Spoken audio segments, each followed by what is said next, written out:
everybody. Today we are debating whether or not there are good reasons to believe in a God, and we're starting right now.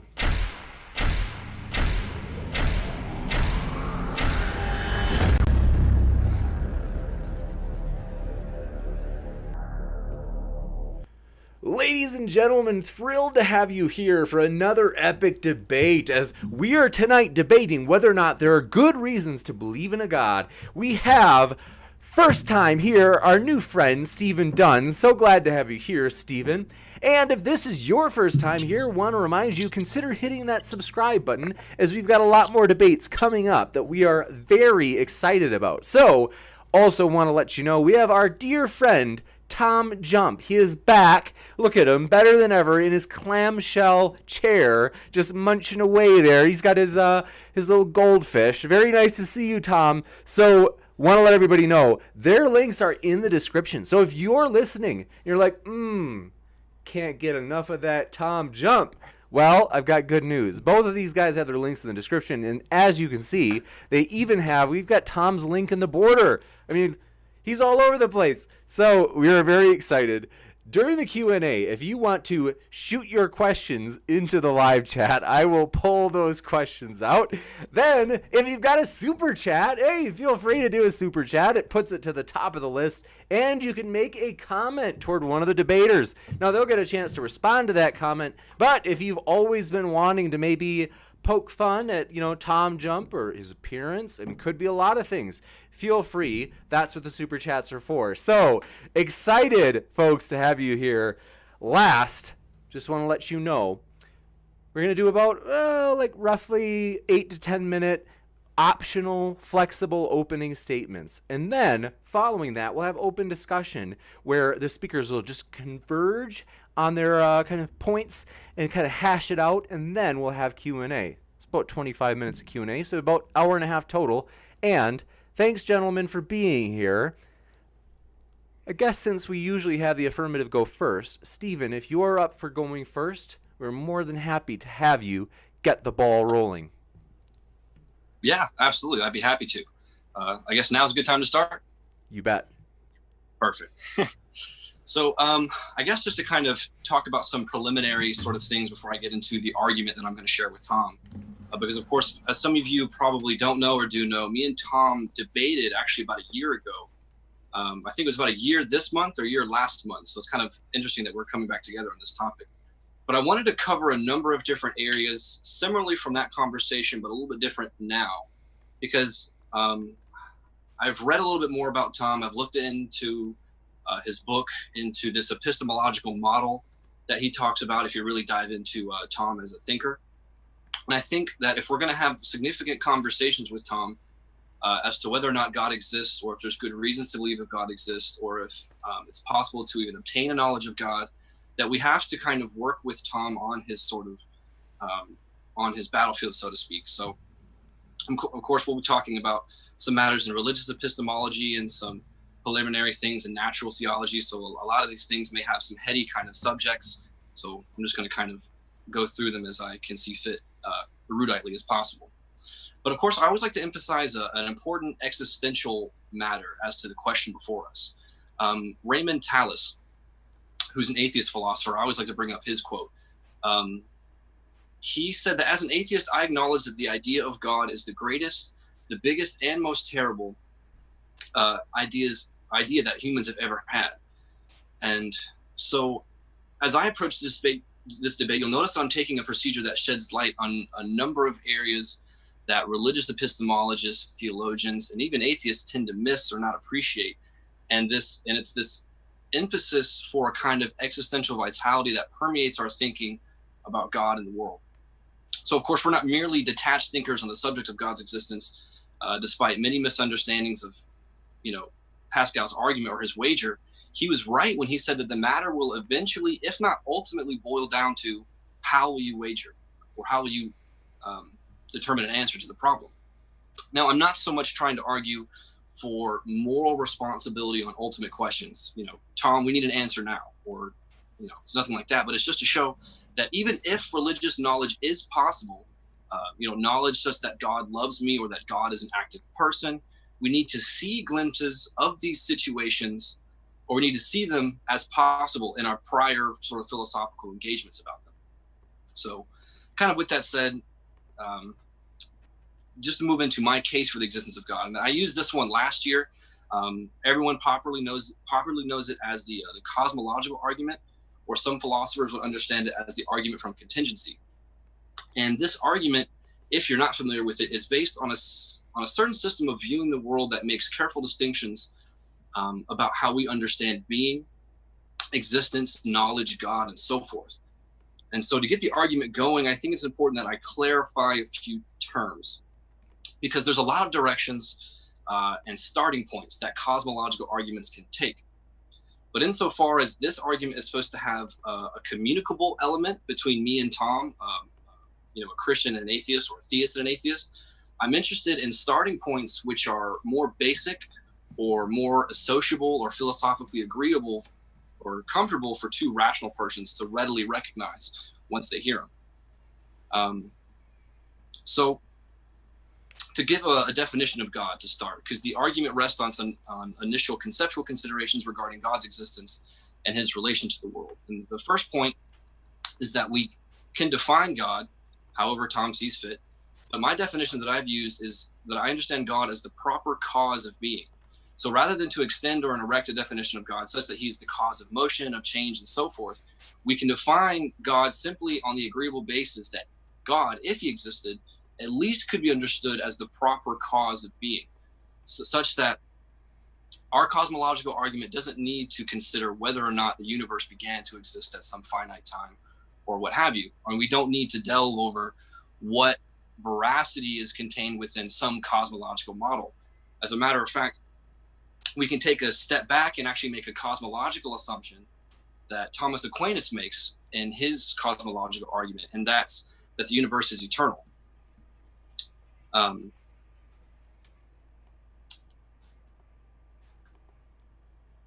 think I had my notes and I got lost here. We can take the assumption that the universe is eternal. And the reason why we're doing this is because that's the more metaphysically difficult route for us to take. Because if we say that the universe actually began to exist at some point in time, I think that inevitably, without question, will lead to the conclusion that, there is a sustaining cause of the world that brought the universe into being from nothing. So let's go a different route and let's just assume that the universe is eternal. But again, we don't have to delve in cosmology, but we just have to say that the universe has a kind of dependability aspect to it. And so this humble kind of assumption that we're making about the universe really tries to get at an existential cosmological question, and that's, why is there something rather than nothing? Now, if the universe, as it exists, is merely possible, then it is capable of being otherwise. So if we are to consider or grant the point that the universe is eternal, then we also must investigate this aspect of possibility. Is the universe and all the states of affairs contained therein, are they necessary to be such as they are, or are they merely possible? And one of the principles that this argument looks to is this idea that if the universe, if it exists, it is merely possible because it has this capability of being otherwise. So however, whatever is capable of being otherwise is not capable of being at all, unless there is some external actualizer to instantiate one possibility over another. So if the present cosmos, being capable of what it is otherwise, can also possibly not be at all, then at this very moment, unless something caused its existence in the sense of preventing it from being reduced to nothingness, nothingness would take place. So at this very moment, then, an ex-nihiliting cause. So we can think of annihilation where something to nothing, but ex-nihilating is something coming from nothing, right? If I'm saying that right. So an ex-nihilative cause is operative, and the act of God then is that required cause, not only in initiating the world to be, but rather in preserving it and sustaining it in its existence. So yeah, I'll just kind of stop my argument there as kind of my case for theism and just see if that's ample grounds for me and Tom to talk. So yeah. You bet. Thanks so much. And Tom, if you have your own opening statement, thrilled to hear it as well. Yeah, my position is there are no reasons to believe in a God. All the evidence and arguments presented in defense of a God can be equally or better explained by natural causes without the ad hoc additions of consciousness and other properties associated with a God. Um, that's all I got. Gotcha. Yeah. Thanks. Open conversation. Yes, it seems so.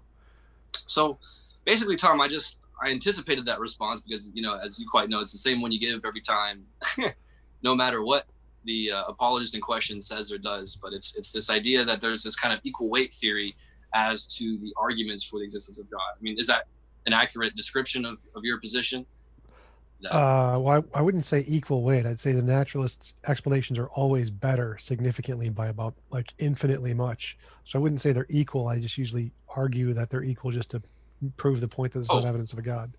sure, but I mean to say that. So, for example, like whatever argument that we give, no matter what it is for the arguments for the existence of God, even if we made up new ones, you're saying that no matter what they are, there's an equal probability as to there being something like, a naturalistic pantheism or a tritheism, or, as these different possibilities that you're talking about. Am I understanding you correctly here? No, there's always evidence you could provide that could indicate a God. It just, you haven't provided any. All of the ones I know about fail completely. So it's definitely possible to come up with evidence and arguments that could indicate a God. Just the So you ones would, used by apologists just don't. They all just fail. so you would say that knowledge of God is possible. Sure. Okay, so now how am I to understand your atheism a little bit better? Because you define atheism as, how would you say that? There's no reason to believe in a God. And then you distinguish between a number of different kinds of atheism, right? You talk about methodological, metaphysical, and epistemic. Could you just talk about those a little bit more? I could, but why? Why are we talking about this? Well, I mean, I'm trying to press you on this matter of justifying our beliefs and how arguments can kind of point to the existence of God. So, because my criticism really of your view is that you're not really responding to the arguments, or at least the reality or the conclusion that these premises point to. I think if you're actually going to respond to the arguments, you have to look to the metaphysical systems to which they're based and respond therein. I think you're kind of, this is just my honest view, but you're haphazardly kind of surfacing over the arguments and not treating them in their own particular way. Because of course, the arguments for the existence of God they're supposed to emerge a picture, right? But I think that the picture that emerges, to you at least, will always pertain to at least a ground of existence that's necessary, or is some transcendent law, but it lacks personality, or it lacks mind. And that's kind of where I want to have our conversation, because I think this epistemological model that you've crafted centers around a number of details and philosophical misunderstandings about a knowledge of God that I think doesn't allow you further progress into the conversation, at least with others.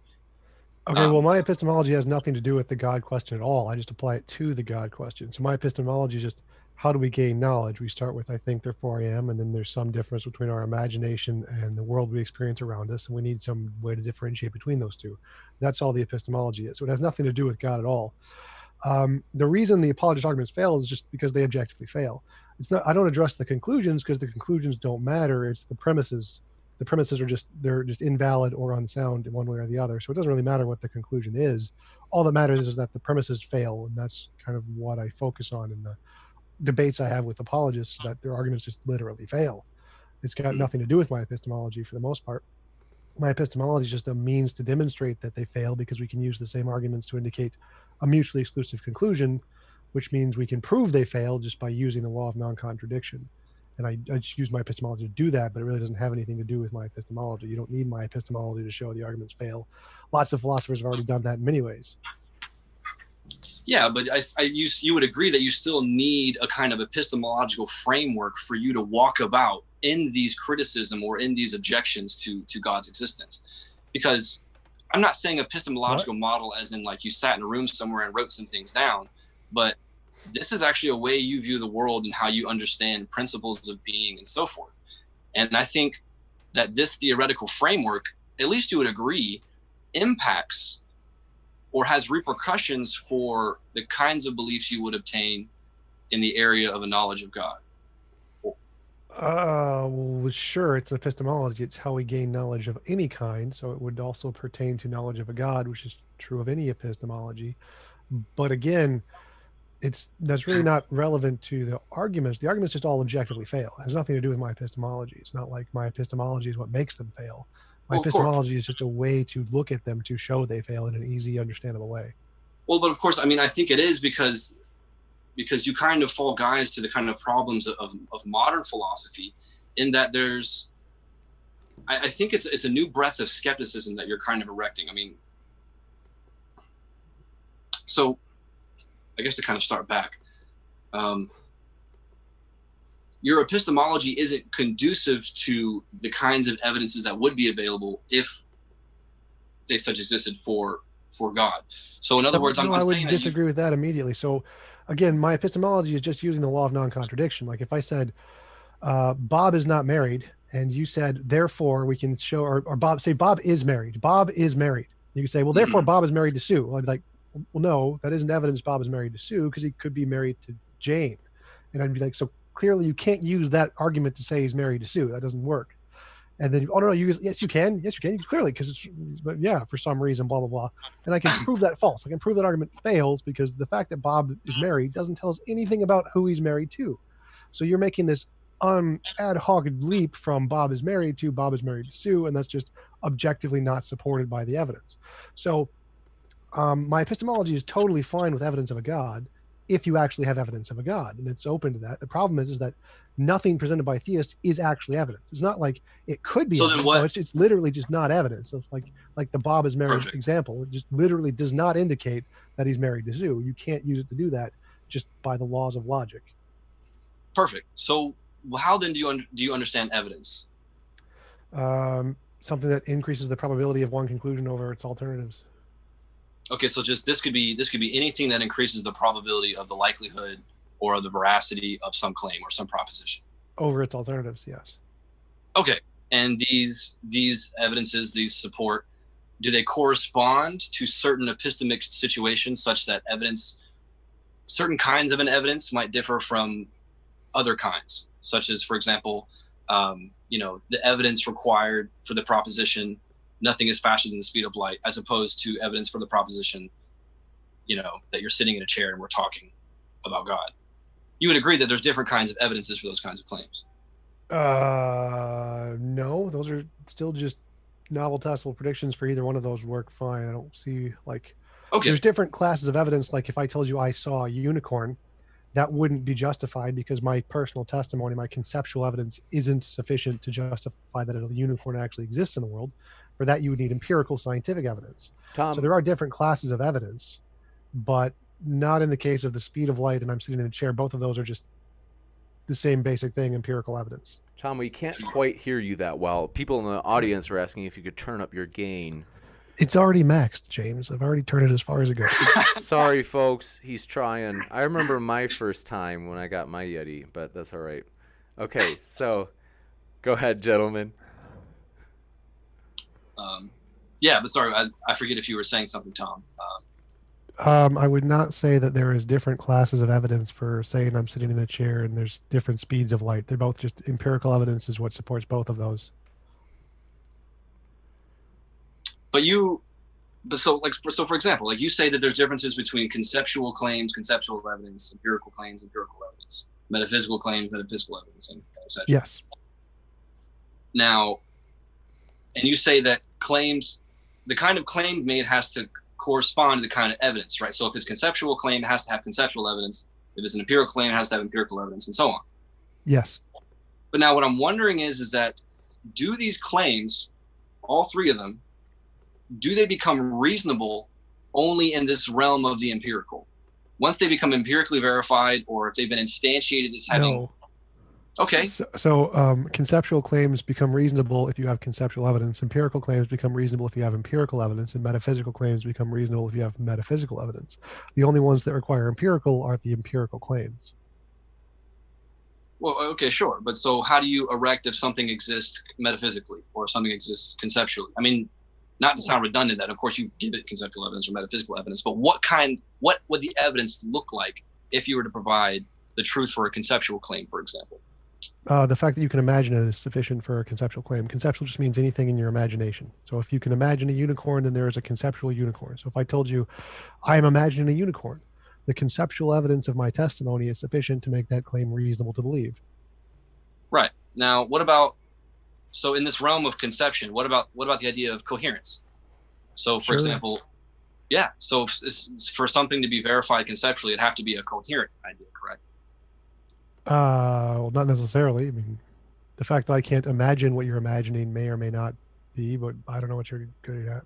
I mean, it may be apparently incoherent, but you can't have a concept, at least in your head, as existing or possibly existing in reality if it's incoherent, right? So if I provide a definition of something such that there's a contradiction or a misunderstanding in the words I'm using, then you would agree that it's impossible for something to exist in reality because it has that element of incoherence. Well, no. The conceptual evidence is only saying it can exist in your imagination. So if there's a contradiction in your description, then that thing can't exist in your imagination.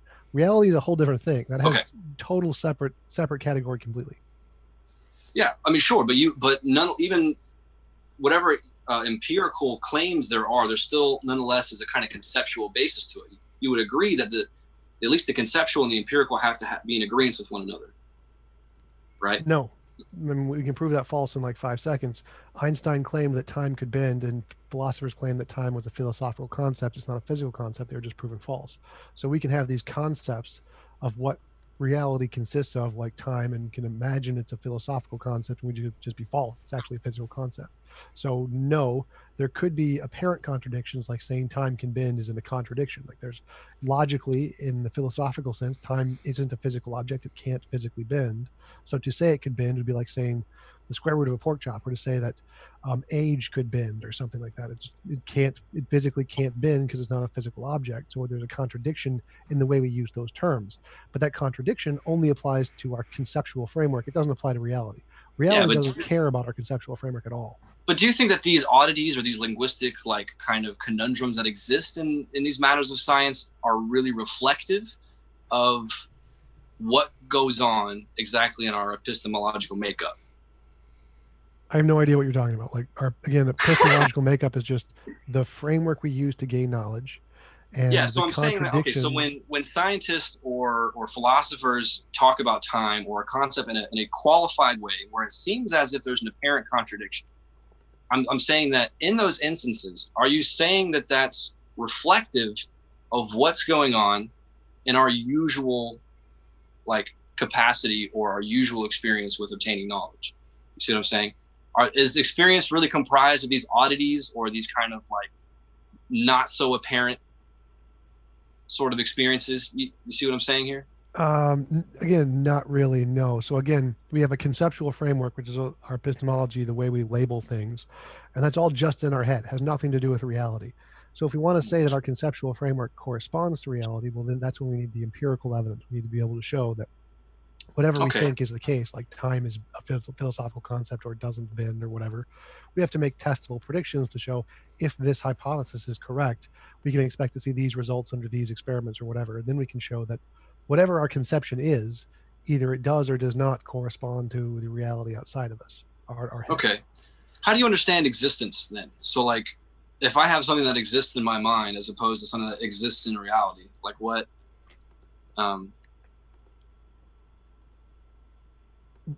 It exists in your mind as opposed to exist in like the external reality. That's the difference. No, I mean, what is an idea? What is some external thing? All right, let's suppose I have a concept in my head that I obtained by some testimonial evidence. Let's say it's substantial testimonial evidence. I have no direct experience with the thing. I'm just saying, like, is it possible for something to exist in my understanding? Does it exist in any way in the same sense as something existing outside of reality? No, that's technically not possible. You can't, like when you try to imagine a chair or something, you can't imagine the particles it's made of. You just imagine an idea, a vague conception in your head of its function and how it relates to your senses. It's not at all the same as the reality of the chair in and of itself. Okay. So would you say that conceptual objects or metaphysical objects, do they only exist in the mind, or could they exist in reality generally? I'm just trying to understand. Are a separate category. So conceptual objects, could they exist in reality? Sure. Do they? Probably not. Like, there's probably nothing that we imagine in our conception which is an accurate description of how they exist in reality. They could, though. It's not logically impossible. Metaphysical things are just the fundamental nature of reality. So none of our conceptions are metaphysical things.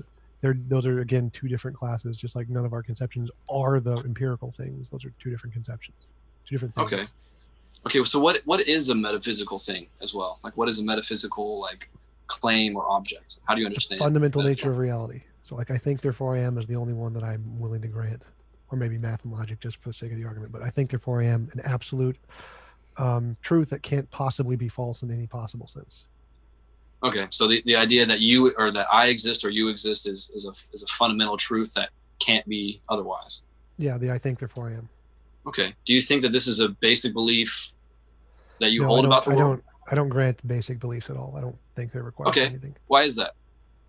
Because I disagree with the conception of basic beliefs, and properly basic isn't a real concept. It's arbitrary. It doesn't actually correspond to anything in reality. I think it's just false. Well, why do you feel that way? I mean, why don't you think that there are some beliefs which are more basic than others? I mean, I'm not asking you to subscribe or to comment on. I can grant that some beliefs are more basic than others in the order in which we learn them from birth, but I don't think any beliefs are inherently basic at all. I think that many creatures like C. elegans or whatever form of animal first started with consciousness didn't have any beliefs to begin with at all. They're just taking in sense data, and beliefs were a secondary cause way later in the evolutionary process. I don't think there are any basic beliefs or properly basic anything. I think that's just an arbitrary label that's been placed on certain kinds of beliefs that people want to have special epistemic status that don't. Yeah, but do you think that introspection and awareness of the self is a construct, or if it's a discovery? I mean, even if you aren't sure of what other basic beliefs there are out there, whether or not there are basic beliefs, it just sounds like you would at least admit to the fundamental kind of principle that I exist, at least, right? Right. So I think therefore I am is a discovery. Your brain experiences something, and then you can process that in such a way which it gives you self-awareness. Okay. But it's not properly basic. I mean, again, many things don't have that. They don't have self-awareness because their brains just don't have the function to produce it. So it's just properly basic because it can't be false in that sense, but it's not properly basic in the fact that it's somehow inherent to brains or something. So why do you think, what do you think accounts for this kind of basic beliefs kind of thing? Or that I reject all basic beliefs. Oh, okay. It's ridiculous. So forgive me. So just going back to that point about at least just self-knowledge, what accounts for that self-referentiality about that belief? Our brains, the experience. What do you mean? Why is it true? Why do we have any reason to think it's true? Why is it established as the discoverable fact that you come to know? Because I'm thinking, and if I didn't exist, I wouldn't be thinking. So the fact that I'm thinking makes it true necessarily.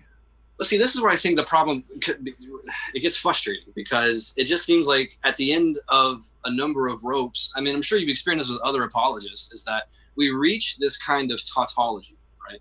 I think that you're open, I mean, I really do, in a strange sense, to a kind of minimal theism, where we can talk about the necessary ground of existence and kind of the implications thereof, because I think you're open to it, but I think you're stuck with a kind of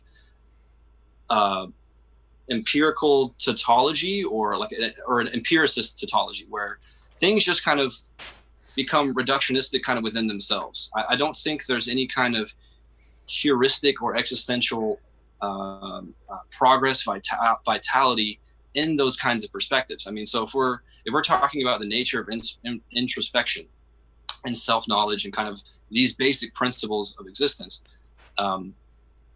we need to kind of work through the basic principles of being and knowledge and existence and kind of see what's on the same plane as this kind of self-knowledge, or where else can we work out to? Now, of course, this was the problem of Descartes, where all the knowledge that we have kind of passes through this self-knowledge. And in a way, my argument kind of tells you to rip that off and to totally think in another way. And this is what's going to be kind of frustrating, is because we're having this worldview sort of difference.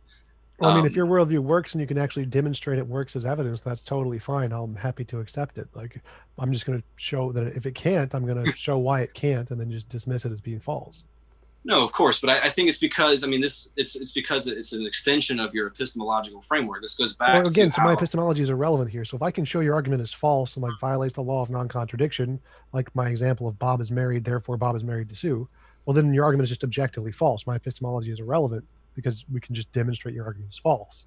But if your worldview kind of excludes... No. So again, this is just the law of non-contradiction. My worldview is irrelevant. Okay. I don't care about my worldview. I just present your argument. I'll show why it's false, irrelevant to my worldview.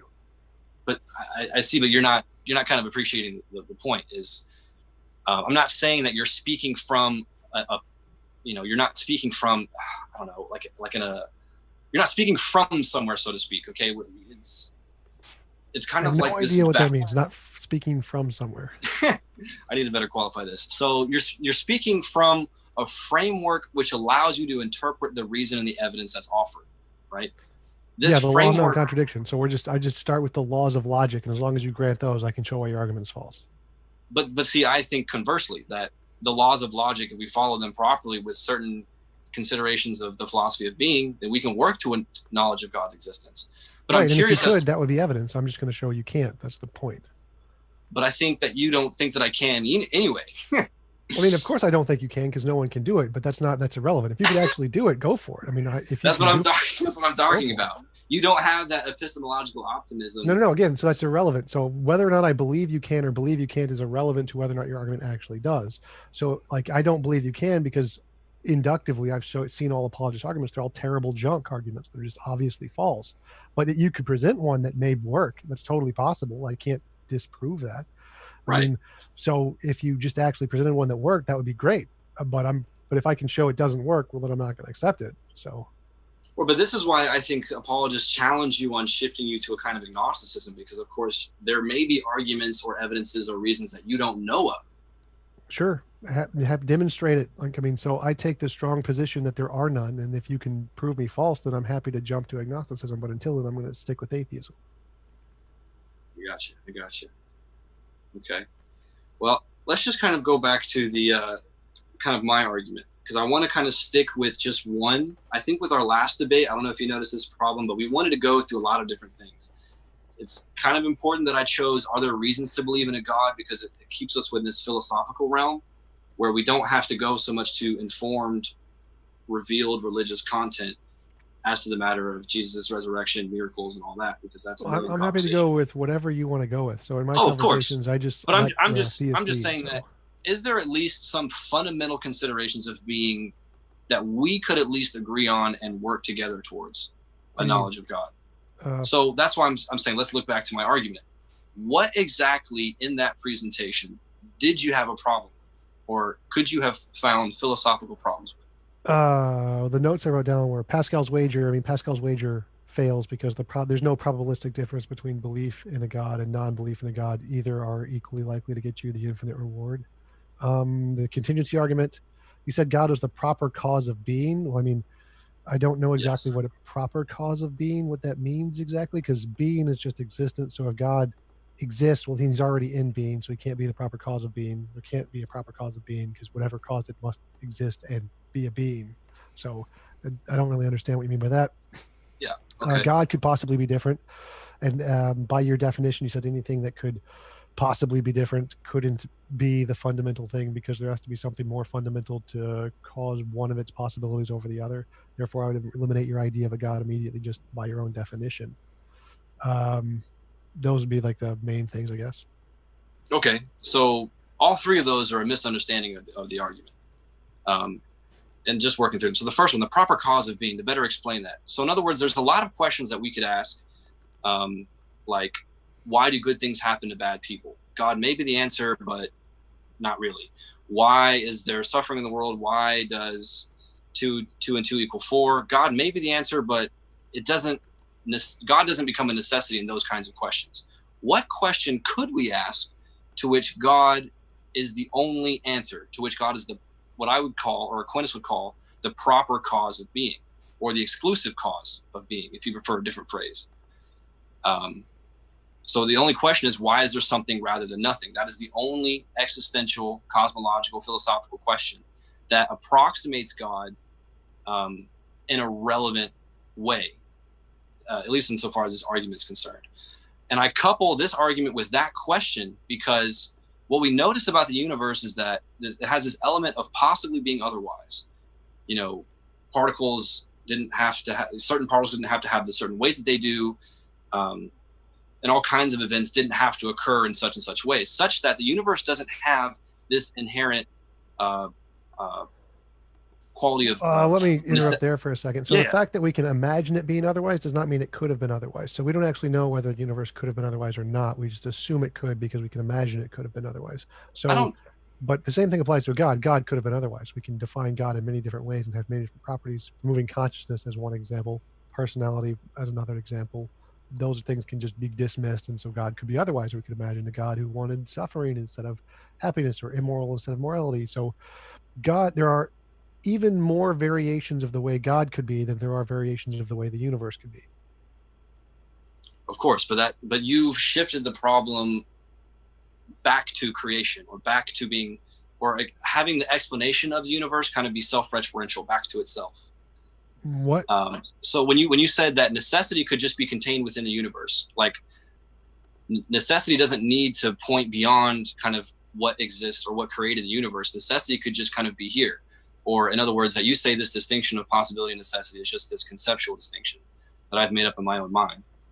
Well, what I'm saying is that in our experience of reality, things didn't have to be the way they are, such as they've been. For example, the state of affairs of existence, any one that's taken place, is not a necessary act. Well, again, so that's an assumption. We can imagine them being differently, but that doesn't mean they can actually be differently. So saying that our ability to imagine them being otherwise does not follow that they could have actually been otherwise. Those are two separate claims.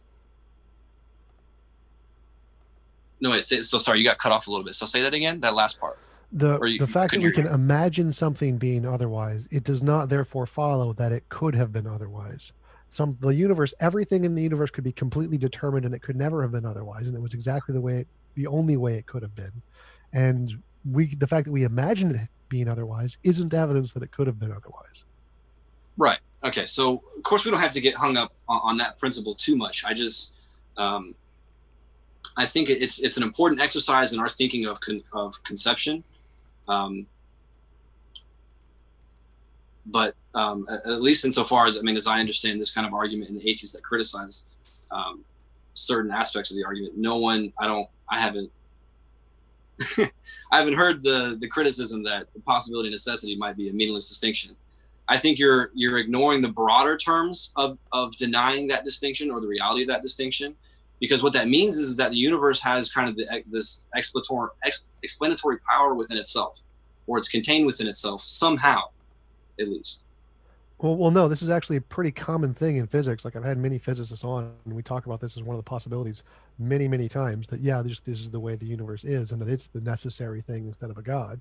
That's clearly one of the possibilities, one of the most obvious possibilities.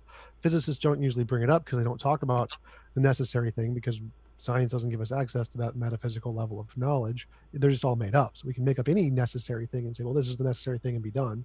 It's just an ad hoc argument. And so that's why physicists don't do it. They could, they just don't. I got you. What was the second point that you had mentioned about, do you have the points that you mentioned earlier? Because you mentioned three. Well, the first one I mentioned was the Pascal's wager thing. So I think what you're talking about is when I said God could be otherwise, there are lots of other ways God could be. Oh, well, I would of course disagree with that, just insofar as how I understand necessity within God's nature. Right, and I can just arbitrarily define the universe as necessary in the way it's nature, in exactly the way you do, and so both claims are equally as plausible there.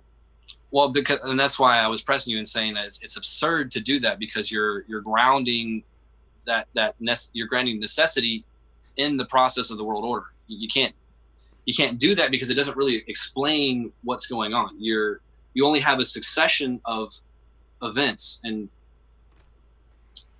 okay, let me rephrase this.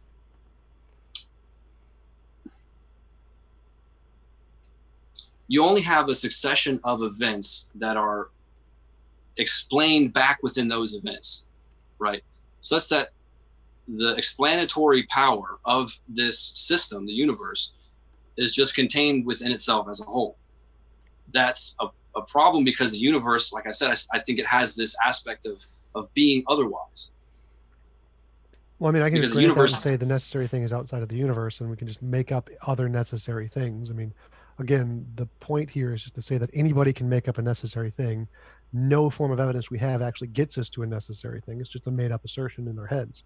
That's why physicists don't actually assert necessary things or necessary particles or necessary laws or the multiverse being necessary. There could always be another thing before that, because no form of evidence in our reality actually gets us to a stopping point of a necessary end of all possible truths. It's just a made-up assertion, and anybody can make up such assertions. They don't need to be a god or the universe or the laws of physics. We can just make up any of them we want and just call it a necessary thing. Okay, so maybe on that view, let's try maybe something different. Maybe instead of just saying God, we can do like a kind of general description. Maybe we can make up something new just for language sake. Like, let's just call it D. This uncaused cause, which determines between contingent realities. Could you agree in the possibility of something like that existing? Sure, So I can grant that there is a necessary thing by that definition. right. So it would be an uncaused cause, which determines differences or determines between contingent realities. So in other words, so it's kind of saying that in the action of D being D, so to speak, and how we would know it is because that there are contingent realities, and we know contingency by this nature because it has this element of possibility to it. Well, no, that's completely ad hoc. So possibility and contingency are, again, just things in our head. There's nothing more than just we can imagine things being differently. There is no correspondence to reality whatsoever in those things at all. So, like, again, everything in the world that we see around us may not have been otherwise. Maybe this is just the only possible way anything ever could have been, and there couldn't be any otherwise or alternatives. We just imagine them being otherwise. So the fact that we can imagine them being otherwise doesn't tell us anything about the fundamental nature of reality. So this possibility and contingency thing you're talking about has nothing to do with what the necessary thing is at all. It seems like you're going ad hoc in the other direction, whereas you think I'm going ad hoc in kind of my direction.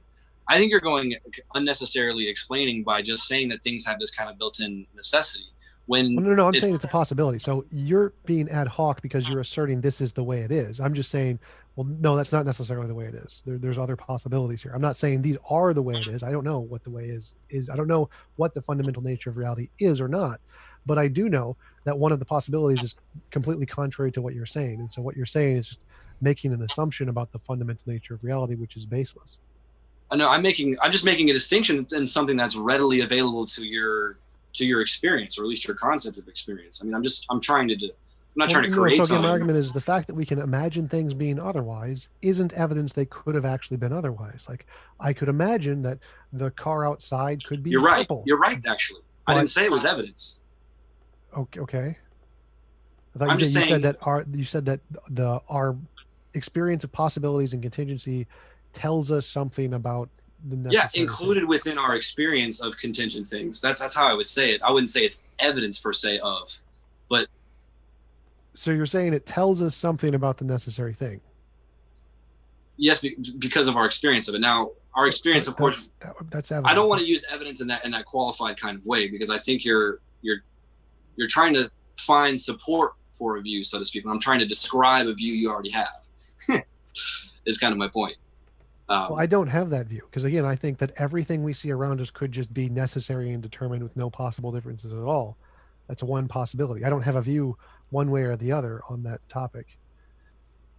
Okay. And then, just for sake of conversation, so you had related that to Pascal's wager, and then said it didn't make sense with God, and then maybe there's a third point I was missing. That's what I'm trying to get to. Sorry. Well, yeah, Pascal's wager was just the first thing he said. It wasn't relevant to the contingency argument. Well, I just mentioned Pascal because, on the question of whether or not God exists, I really do take that 50-50 position where you and I both could be wrong, but the matter is like, if there is a God so defined, it either exists or it doesn't. So Pascal's wager, whatever it's saying, which it doesn't matter, of course, for this debate, but it's just saying that how will you wager?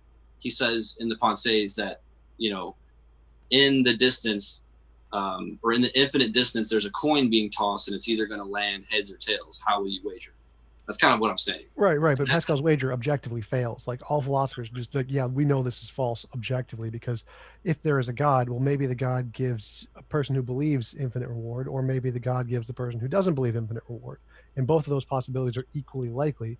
And so belief in a God and rejection of a God are both equally likely to get you the infinite reward. But see, so that argument just objectively fails. Like, it doesn't get you anywhere.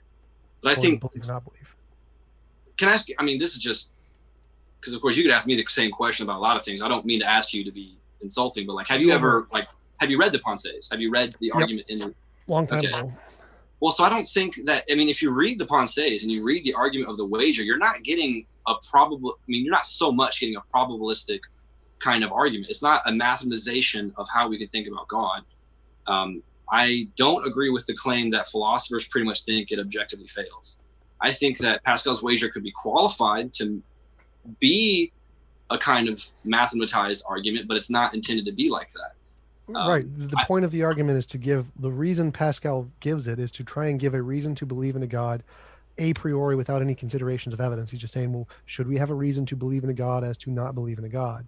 And he's offering this heaven and hell alternative as why we should believe there is a God as opposed to not believe in a God. And the reason the argument objectively fails is because the reward he's offering up as the reason applies both to the case of believing and the case of not believing.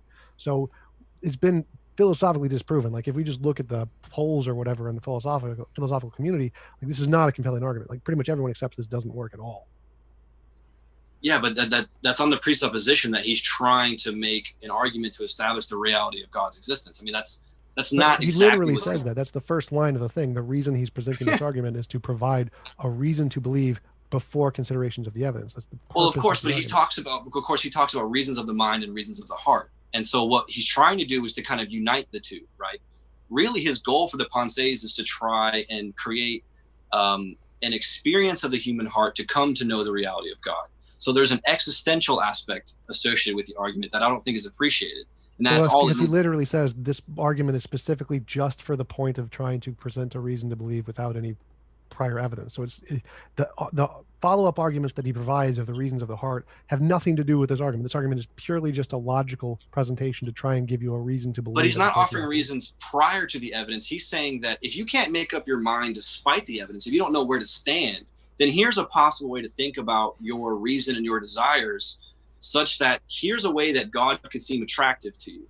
That's how I understand the Pensées is essentially saying. Yeah, so the point is to say, here's a reason without the evidence, without consideration of the evidence. It's independent of the evidence. That's kind of the point.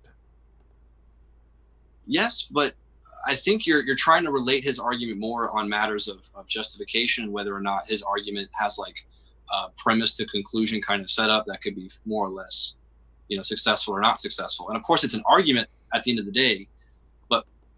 And I'm not even defending Pascal's wager, but I'm just trying to defend more this kind of existential aspect of his argument, where it's maybe. I'm not sure what you're saying here. So again, the point of Pascal's wager was he wanted to give people a reason to believe in a God without consideration, independent of the evidence. Whether or not you've considered the evidence or not, doesn't matter. This argument is a standalone argument that is meant to give you a reason to believe in a God. And my objection is that, well, it doesn't. It's like saying Bob is married, therefore Bob is married to Sue. That doesn't follow, because the second is an assumption that you are unsupported, because Bob is married to Jane is equally as plausible as Bob is married to Sue. So saying Bob is married to Sue is just factually false. The argument does not indicate that conclusion. Pascal's wager is the same. It fails because of the law of non-contradiction. Non-belief, or choosing not to believe, is equally as likely to get you the infinite reward that Pascal is talking about as belief. Therefore, the argument he presents objectively does not give you a reason to believe. So his argument just objectively fails. What he's trying to do in that argument just objectively fails. Yeah, I don't. I'm just gonna kind of finish that one saying I don't agree, but I think that's a number of things on interpretation and then understanding as well. But how I approach the Pensées is just kind of the historical context for which Pascal wrote it, because of course Pascal is in the height of kind of that Cartesian skepticism, because mind you, he is post-Descartes. There's kind of this now superseding rationalism that exists in theology, where a kind of theological skepticism emerges. And what he's doing is that he's erecting, like I said, this new experience or knowledge of God that's more about the relation to the human heart, or the relation with the human heart to the reality of God. And that's the only thing that I think that the argument is trying to capture. Now, as like I said, as far as that mathematical probability element to it, a lot of philosophers like to point out that really this argument is just an extension in his work on computational analysis, or at least calculus and so forth. That really is just a kind of mathematical extension of what he already was working on in science and mathematics and so forth. I think it belittles and waters down the existential vitality of the argument, because we need more arguments that don't just give us more information about God, but we need arguments that put us better on our feet, such that if we do come to a knowledge of God, then we can kind of walk about in the world. Because of course, my cosmological argument, once it's said and done, we still have to settle matters of, not just the unity and the intelligibility of the universe and stuff like that, but also, suffering and personally relating in the world. So it's a very unified picture, this idea of theism. And anyway, so Pascal, I think, just does a kind of other side of the coin. That's how I interpret his natural theology anyway. That's all I meant there with respect to my argument. It's not so much an added point for support, I guess. Anyway, I'm just kind of blowing hot air now. But no, but the third thing you said, you had criticized the proper cause of being and how that related to my understanding of God, which I take as two, but you said a third one. Yeah, I said I didn't understand what the proper cause of being was. God could possibly be different, and by your definition, anything that could possibly be different must have been created by something else to instantiate that one possibility as opposed to the alternatives. Okay.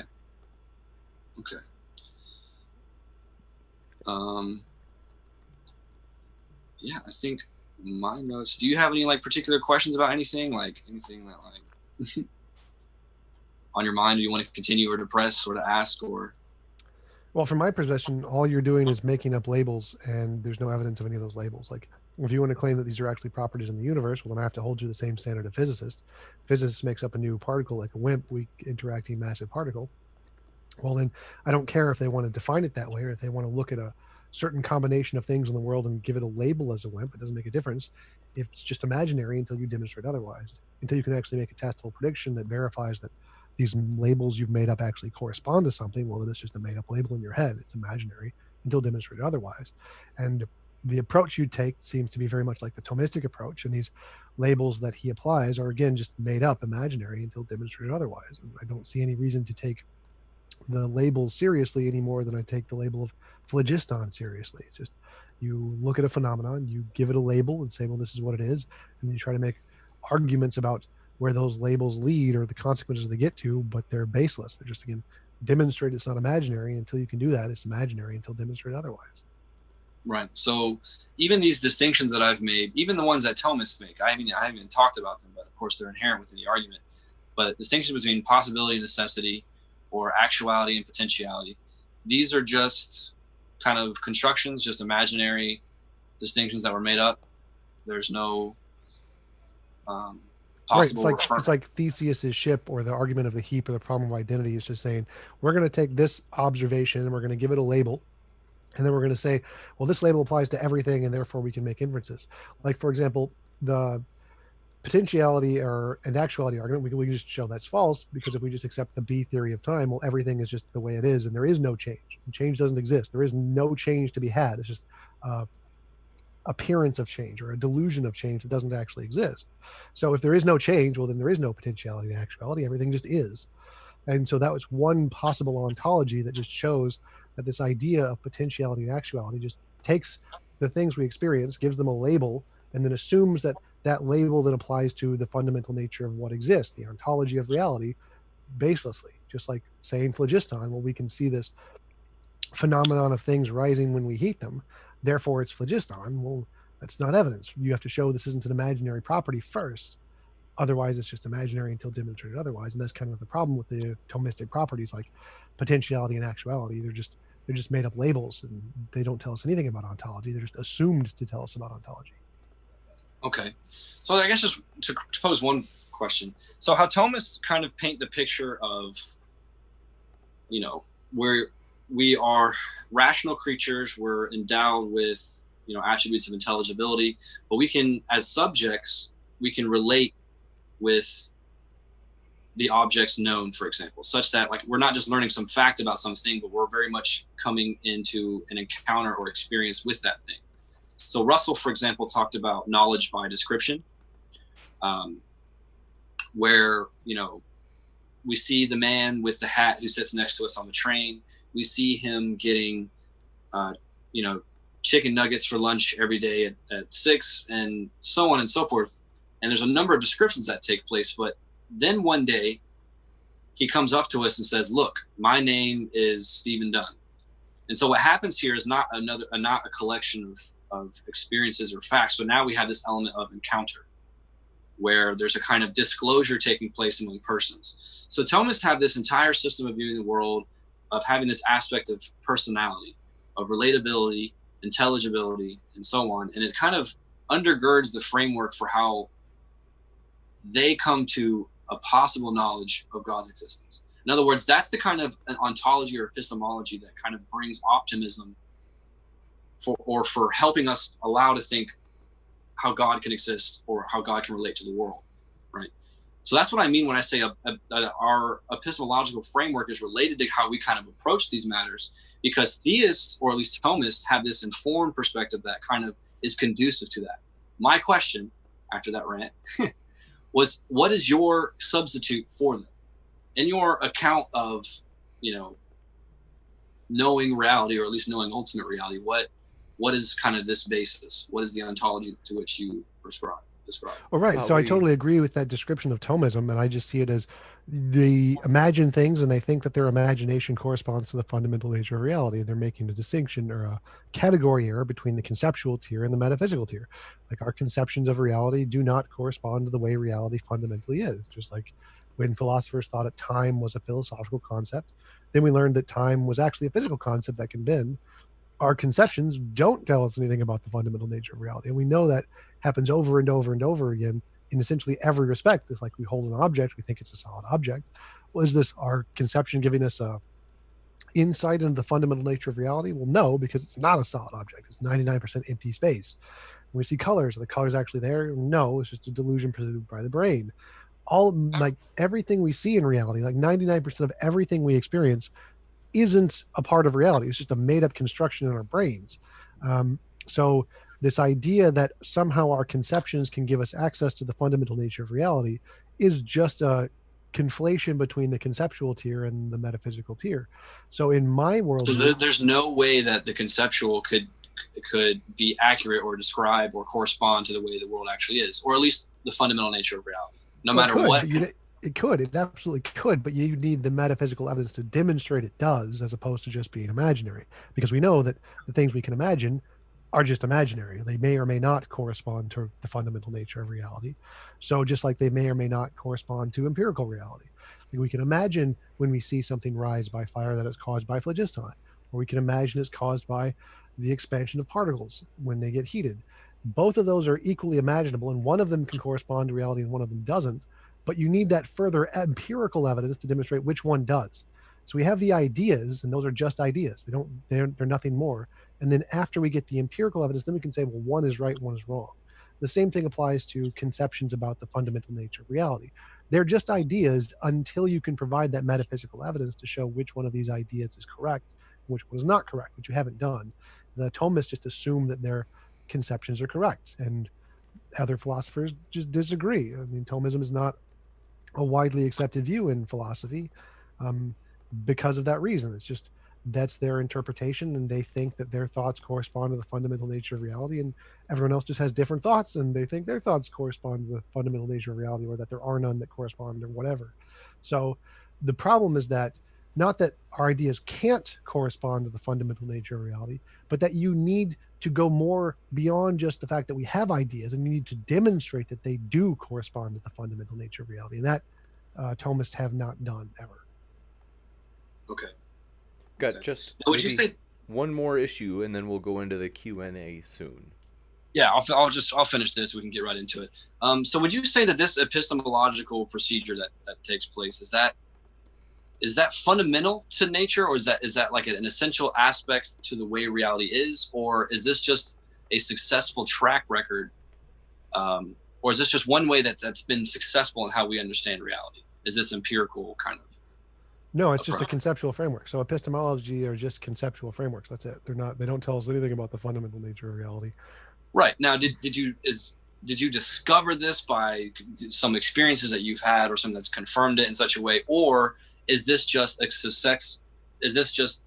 successful model that has a really good track record and as to how we understand the world? Do you see what I'm saying? Well, I mean, when you say, did I discover this based off experiences, and is this just a thing with a successful track record? Well, those are the same thing. Like if it has a successful track record, which has been discovered by experiences, I mean, those would technically be the same thing. But I mean, so again, the reason we can do this is by showing what fails. Like we know that our conceptions, when we try to apply them to reality, they fail. They don't work. So, but we know when we take our conceptions and apply them to reality and then get empirical evidence, well, then they do work. We can demonstrate that happens. And so then, well, what I'm asking is that if this understanding of epistemology as you're describing it, if it has like an intuitive element to it, in other words, that we can just kind of reason about it and do it independently of any kind of comparable sense experience. In other words, is it something that you're describing that's essential about ourselves and reality, or is this just a track record independent of nature, so to speak, that helps us understand it better? Well, no, it's not intuitive. It's something that we've learned through experiences. So okay, when we have an experience of, we imagine the thing was rising because of this new phlogiston particle, and then we discover through empirical evidence it doesn't, we can demonstrate that the conceptual things in our head do not correspond to the things in reality. Then when we try that, it fails. So we can differentiate as these are two different categories of things, because they don't work when we try to move from our head to reality. It just fails. And the same thing applies when we try to move to our head to the fundamental nature of reality. Like when we say time is a philosophical concept, therefore it can't bend, then we discover, oh wait, yes, it can bend. So our conceptions, our imagination of what the fundamental nature of reality is like, doesn't actually correspond to the fundamental nature of reality. And so we need some other way to show that whatever we're imagining actually does or doesn't. And so this is all stuff we've demonstrated through experience of reality, and why our conceptions fail in both of these categories, other categories. Okay. Is it possible, and James, I'll finish here. Is it possible that there's maybe a deeper, or albeit different, epistemological procedure that we don't know about that can help us access fundamental, or like the fundamental nature of reality? Absolutely. I mean, for sure, there definitely could be, and you just need to find some way to differentiate it between the imaginary and show that that methodology doesn't make the failures that our imagination does when we try to imagine what the fundamental nature of reality is. Okay, cool. Yeah. Okay, well, I think that does it for me, at least on my end of the question. You got it. Thanks very much, gentlemen. Always a pleasure. Let's see, Tom and his smart aleck comments about Pascal's wager. So let's get rocking and rolling. My dear, me and James have a history on that topic. So we do, yes. Tom, my dear friend. You know, Tom has been with us for over a year. Like, Tom has been since almost the start of the channel. Like, the second debate or something, like, Tom was like, hey, James, I love the way you dress. I want to dress like you. I want to look like you. And I was like, that's like weird and unrelated. Why would you say that? But he's like, anyway, can I come on and debate? And I was like, sure. So that's how we met. But I love the guy, you know? I got to be honest. Tom is a straight shooter. I love Steven as well. Don't get me wrong. Steven, you're terrific. I'm wondering if Tom actually said those things. That's totally, it's a true story. 100%. Oh, is it really? Okay, rad. Yeah, man. But you wear some pretty nice blazers. Yeah, I want those blazers and those crop top T-shirts and the mankinis he wears at the gym. They're so nice. They're Mankini. Mankini. You heard it here, folks. Oh man, the Borat Mankini. So first up, Brian Stevens, thanks for your question. He said, given God is supernatural, is it possible the supernatural has qualities we are incapable of understanding, and thus our declaration of its qualities are unfounded? Sure. I think it might even be for, well, both of you are welcome to answer. So Yeah, I figured both of us. Tom, if you want to go first. Tom's just sure. Yeah, I mean, if there are supernatural properties we can't understand or comprehend in that way, I mean, they're absolutely possible for sure. We definitely know there are natural things we can't comprehend in that way, but if they are uncomprehendable, then we can't use them as explanations for anything because we can't comprehend them. Yeah. I would say it depends on the supernatural qualifications that one's making, because of course I wouldn't say that any of these kind of divine attributes, whatever they are, have a kind of incomprehensibility to them, but there are definitely supra rational, so to speak, such that even if we are talking about some aspect of God's existence, I think as a Thomist we have to do so by way of analogy, where we can look to instances in the world which understand something about God in the world in the same way, but it uses the word in a different kind of meaning. So we can talk about God in a general kind of way, but we have to kind of qualify it and be precise, depending on the context. So, thanks so much. And our good friend, Philip, forgive me, Philip. I'm seriously sorry. Okay. Philip C. Is that right, Philip? Okay. Is that okay? Anyway, thanks for your question. He said, question for Stephen. Sorry if you already mentioned this, but do you claim to know for certain that God exists? If not, then why would God care if you doubt his existence if it is uncertain? Right. So I don't think, it's kind of weird. It's like, philosophically, I'm not certain of God's existence, but as a Christian, I am. And there's an informed perspective as to why I think that. But I don't think it's a matter of certainty or uncertainty. I think that we can be philosophically confident and have a kind of philosophical approximation of coming to a knowledge of God's existence, but that knowledge is always going to be general. And what Aquinas rightly said is just confused, right? We're just kind of stuck in this realm of the God of the philosophers, or what Kierkegaard just called ethical religion. So I think that any move to God has to kind of have this element of devotion or intentional act on behalf of, the reality of God and our response to it, right? Because that matter of response is what is the bridging gap, so to speak. So, yeah, if that answers your question. Gotcha. Thanks so much. And Brian Stevens. Did I get to? No, I did read that one. That's embarrassing. Okay. Start declaration. Yeah, we got that one. Okay. Thanks as well. Travis Lee, very related. Travis Lee asks, question for Stephen, do you think that belief in God is a properly basic belief? So I don't subscribe. I don't know. I don't subscribe to Reformed epistemology. I'm not. I like, that I'm very attracted to what's going on in the conversations of foundationalism.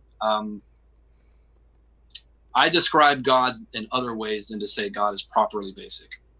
He might be. So if that helps your question at all. You betcha. Thanks very much. And next up, do we have any for, we'll push any questions for Tom to the top of the list so he can get some action during the Q&A. Mind Onion, thanks for your question, though, for Stephen. They said, explain to me, like 5, how step by step we tell if an argument has intellectual vitality. How do we, okay, so. Explain to me like I am 5. Sorry about that. Right. So it's kind of what I mentioned, Tom, towards the end of kind of our discussion, where really if we're trying to deal with the matter of God's existence, what we're not dealing with is kind of one subject among many, right? This is a subject which very much concerns the entire aspect of our lives. This has everything to do with how we understand suffering, not just in the world, but within ourselves, how we relate with one another, how we love one another, how we know one another. And I think our arguments or our conversations about God's existence need to reflect that existential vitality. So what I think, and I look to Kierkegaard on this kind of point, because he sees this kind of dead rationalism that's taking place in kind of, this historical evidential apologetics approach, whereby believers can kind of assure themselves on the reasonableness or the rationality of their belief, whereas they don't have that aspect of total commitment to the belief that they hold. So I'm just saying that we need to kind of have check marks when we're doing natural theology to kind of maintain that existential question, or this possibility for becoming spiritual should our philosophical investigations prove successful. That's kind of what I mean. Hopefully that helps. And hopefully if you're 5, you're not watching this. Gotcha. Thanks so much. Next, Stripper Liquor. Yes. Thanks for your question. I hope that there are no 5-year-olds watching as well. Stripper Liquor, thanks for your question. They said, question for both. Does experiential evidence carry little or no weight if material evidence that comports cannot be found? Trying to understand that question. Thomas, it depends on the kind of claim. So personal evidence can be sufficient. Like if I told you I imagined I saw a unicorn, or I thought I saw a unicorn, or I am imagining a butterfly or whatever, those kinds of claims are perfectly reasonable to believe based off of just your own personal testimony. That's fine. But if you said there is a unicorn that exists in the world, well, that's going to need that external empirical evidence before it would be reasonable to believe. So it kind of depends on the level of the claim that you're making, whether or not the claim is reasonable. So like if I told you I saw a dog, that would be reasonable just based off of my testimony. You don't need the empirical evidence because it's implicit. We have tons of scientific evidence of dogs that are just not being mentioned in the statement, like their phylogeny, taxonomy, genetic makeup, chemical composition, how to train them, what they're allergic to, et cetera, et cetera. So just me saying I saw a dog, my testimony is sufficient because it's in addition to the empirical evidence that is also in that statement of what a dog is. But if I told you I saw a unicorn, then it wouldn't be sufficient because it doesn't also have that empirical basis. And you would need both before that kind of a claim would be reasonable to believe. So it depends on the kind of claim being made, whether or not that type of evidence is sufficient or not. Gotcha. Thanks. Yeah. Go ahead. No, I was pretty much going to say the same thing. I mean, it just depends on the kind of claim being made. So, I won't interject, but go ahead. You betcha. False Scholar, thanks for your question. They said, can you ask TJump what was his technique for learning philosophy? And can you also ask when he's going to branch off into politics? My strategy for learning philosophy was essentially just doing research and starting watching TED Talks and philosophy videos, and then just auditing classes at universities, because don't get a philosophy degree. It's a complete waste of money. Do not do it. If you want to take philosophy classes, just audit them. Just go to school, audit them. You can just pay for the one classes you want, and then you're done.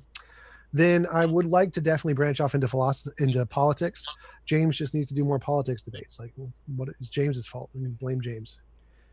Actually, that's a great opportunity to ask people. If you can let us know in the comments or in the live chat what topics you would really enjoy, because we are kind of fishing around, seeing what topics people are most pleasured by. We definitely know the most popular seem to be science, flat earth debates, creation, evolution, intelligent design. Those are hot topics for sure. And we're kind of are there political ones that people would especially be pleasured to see? Philip, thanks for your super chat, Philip. He said, question for TJump. I'm not sure I agree when you said that there could be an epistemology that tells us whether something can be necessary. Could you elaborate on what you meant? Did that make sense? So epistemology is just how we know things, like the study of knowledge. And could there be an epistemology that gets us knowledge of necessary things? Absolutely, there could be. I mean, I can't prove it false. So, I mean, I'm not going to reject it out of hand. I wouldn't say that it's completely impossible that we could ever know necessary things. I'm always going to grant the possibility that there's going to be an epistemology out there eventually that we're going to discover that could get us to those things. I don't know what it is. I don't know what it's going to look like, but it's definitely possible. Gotcha. Thanks very much. And yes, do let us know. I'm like looking through the Spagilla 13 says more Wotan. Let's see. That's good to know. We can definitely invite Wotan back. We're setting up. There's a possibility of a tag team debate. That's a possibility. I'm trying to see if Nathan and Wotan are willing to work together. That could be a fun one. And let's see. No other topics? Come on, people. Okay, so let us know if there are political topics you'd be pleasured by. Maybe it's because I'm using the word pleasured. It's creeping them out. So thanks, everybody, for being here. I want to say special thanks to our dearest friends, TJump and Stephen Dunn. They are linked in the description. So if you're enjoying hearing what they've said, hey, conveniently, you can check out those links below. So, gentlemen, thanks one last time for being with us tonight. Yeah, thanks for having us on, James. Appreciate it. I really appreciate the opportunity again, James. Thank you. Of course. My pleasure. Okay, now tell me who I am. Please clap. Jeb. That's right. Does everybody remember the low light video where Jeb at the end of his speech goes, please clap? Anyway, so very fun. I just love like political cringe stuff, no matter what side it's on. Whoa, kill a doggy. I missed a super chat. Let me find out. There's like someone, let's see. If I have, oh, Ronald, it's you. Okay, sorry, Ronald. I thought it was, we have Michael Dresden was just, but anyway, Ronald Madonka, thanks for your super chat. They said, Tom, will you believe in God if evidence is presented? Sure. Provocative. Thanks for letting me know about that, Kill a Doggy. Sorry I missed that. Very embarrassing. And just making sure, I thought there was one more message. Stripper Liquor said, what about a political topic with 3 to 4 guests? Was the impeachment case reasonable? That would definitely be interesting. We've seriously thought about having that. It's strangely, I think the thing is, it's my background is philosophy of religion. So when we started this channel, it was like almost all philosophy of religion. And then we kind of like, that's I think why. Oh, did I miss Sigifredo's super chat? I'm seriously sorry. I'm like failing tonight big time. But we basically, like, I've got a lot of friends from philosophy of religion, but I don't know a ton of political peeps. But as you can see, Destiny and Vosh will be going live in Los Angeles. That can be an exciting one. And let's see. Let me just check this out really quick. How embarrassing. Sigifredo, you're my boy. I'm sorry I missed this one. Give me 1 sec. Sig for short. But yes, we're excited. I'm going to read Sigifredo's super chat that I embarrassingly missed. And then we will wrap up. But yeah, if somebody, well, I should say this. If you want to debate politics, like if somebody wants to come on and debate politics, let me know. It's so hard to find conservatives. I think it's probably because most of our audience leans left because we've had like some, the only conservative we've had on that was like super popular was Sargon. And but then we've had like Vosh and Destiny and like Papa Bird Jake, like a lot of popular left-leaning people. So that's my guess. But whatever the reason is, especially if you're a conservative political debater, let us know. So sorry about this delay. Very embarrassing. Okay, we're almost there.